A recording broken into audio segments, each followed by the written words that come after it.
Hello friends, welcome back to SSC smart classes. बहुत बहुत स्वागत करता हूँ आपका एसएससी स्मार्ट क्लासेस में।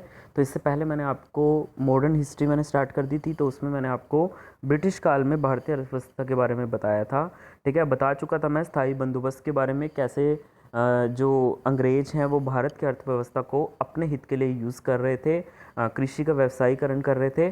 तो उसी में आगे एक व्यवस्था आती है रैयतवाड़ी व्यवस्था। ठीक है, इससे प्रीवियस आपने 27 लेक्चर नहीं देखे हैं तो देखिए, और ये पीडीएफ कंप्लीट हो चुकी है, डिटेल सारी डिस्क्रिप्शन में है। One of the best handwritten notes हैं और ये बहुत ही बेस्ट लेक्चर से और एनसीईआरटी की बुक से बनाए गए हैं सिर्फ आपके लिए।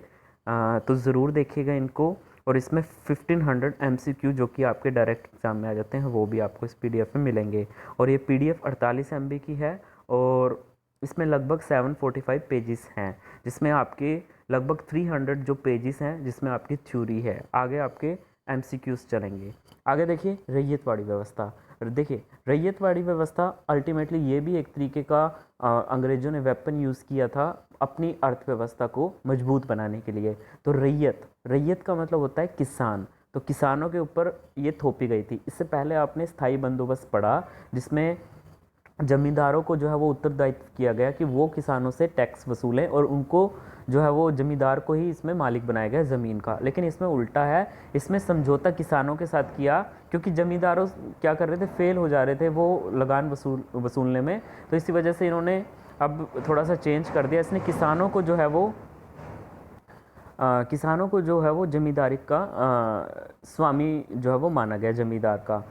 कर भी उन्हीं को देना होता था डायरेक्ट। ठीक है, यह मुख्य रूप से जो है वो दक्षिण भारत में लागू की गई थी। ये इम्पोर्टेंट है, बहुत बार पूछा गया एग्ज़ाम में कि जो रैयतवाड़ी व्यवस्था है वो सबसे पहले भारत के किस प्रांत में लागू की गई थी, किस क्षेत्र में। तो ये दक्षिण पार्ट में आपकी लागू की गई थी। सर्वप्रथम 1795 में टॉमस मुनरो व कैप्टन रीड ने तमिलनाडु के बारामहल जिले में लागू किया। ये क्वेश्चन भी बहुत बार पूछा गया है। ठीक है, 1795 में टॉमस मुनरो व कैप्टन रीड ने तमिलनाडु के बारामहल जिले में इसको लागू किया है। ये दोनों रैयतवाड़ी व्यवस्था के जन्मदाता थे। ठीक है, ये भी इम्पोर्टेंट है।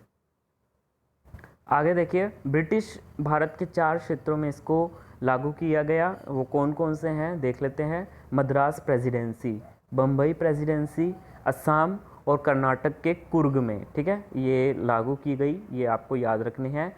और ये सर्वाधिक 51% क्षेत्रफल पे लागू किया गया। ठीक है, ये 51% क्षेत्रफल पे लागू किया गया। ठीक है, ये रैयतवाड़ी सिस्टम।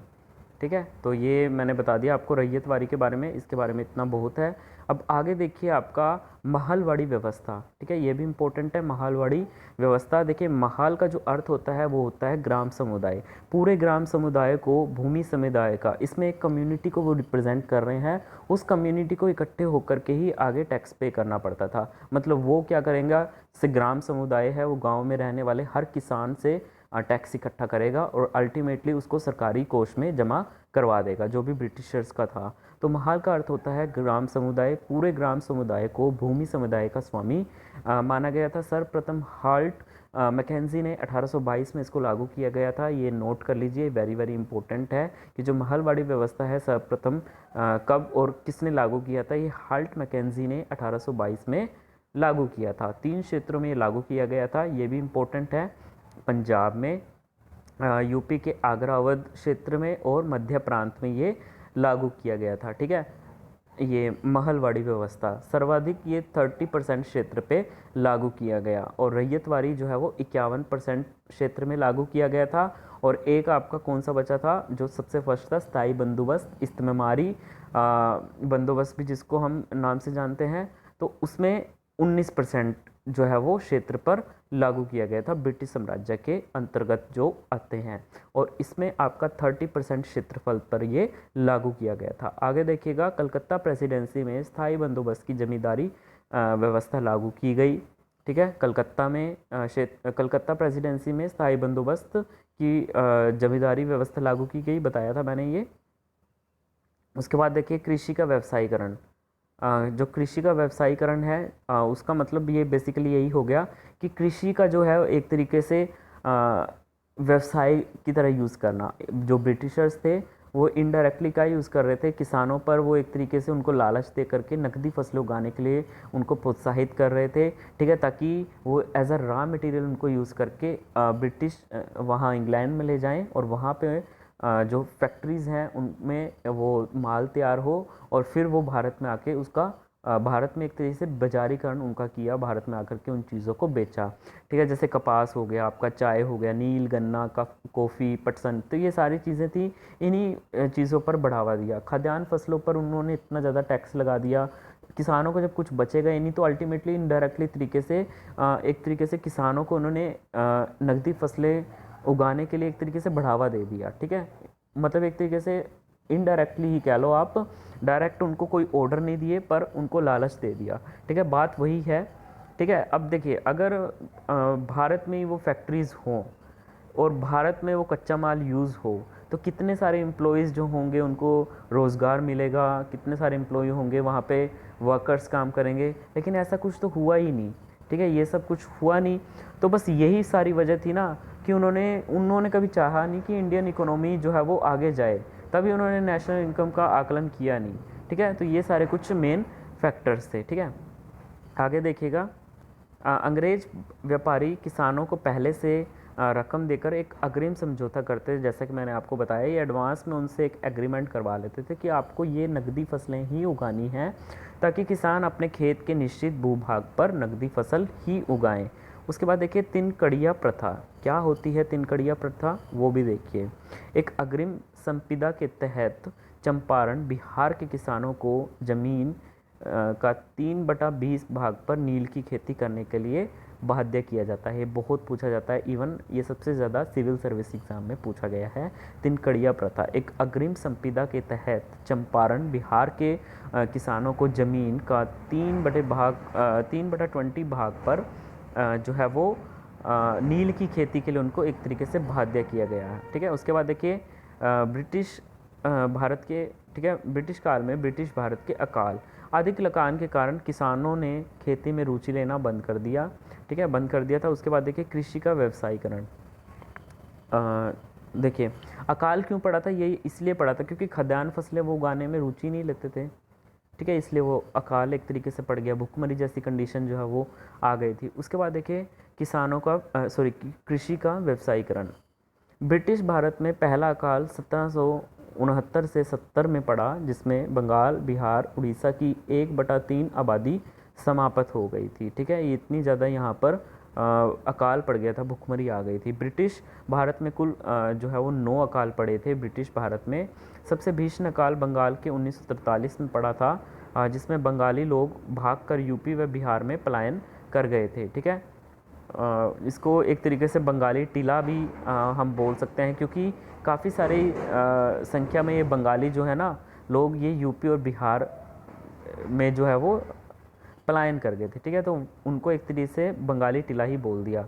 अब यहाँ पे हम देख लेते हैं कि उद्योगों की कैसी स्थिति है भाई, ठीक है। उद्योगों के लिए भी कोई ख़ास अच्छी नहीं थी, क्यों?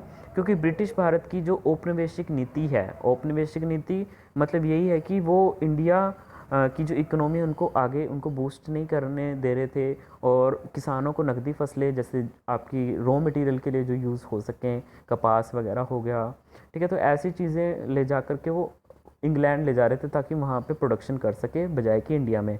तो जो भारत में उद्योग पनप रहे थे, ठीक है, उनको उन्होंने कभी पनपने ही नहीं दिया। जैसे हथकरघा उद्योग हो गया, दस्तकारी उद्योग हो गया, हैंडीक्राफ्ट उद्योग हो गया, ठीक है, हस्त शिल्प जो उद्योग हो गए, तो उन सब का एक तरीके से विनाश हो गया। भारत में लगातार जो थी वो धीरे धीरे भुखमरी और बेरोजगारी, भुखमरी किस लिए बढ़ रही थी? क्योंकि जो अकाल था वो पड़ गया था, क्योंकि किसान जो थे वो खाद्यान्न फसलें उगा नहीं रही थे, उनको रुचि नहीं रही, क्योंकि उनको कुछ बचता ही नहीं था। 1/11 भाग तो स्थायी बंदोबस्त व्यवस्था के कारण उनको किसानों को इनको देना पड़ता था, अंग्रेजों को, ठीक है, ब्रिटिश सरकार को देना पड़ता था टैक्स के लगान के रूप में।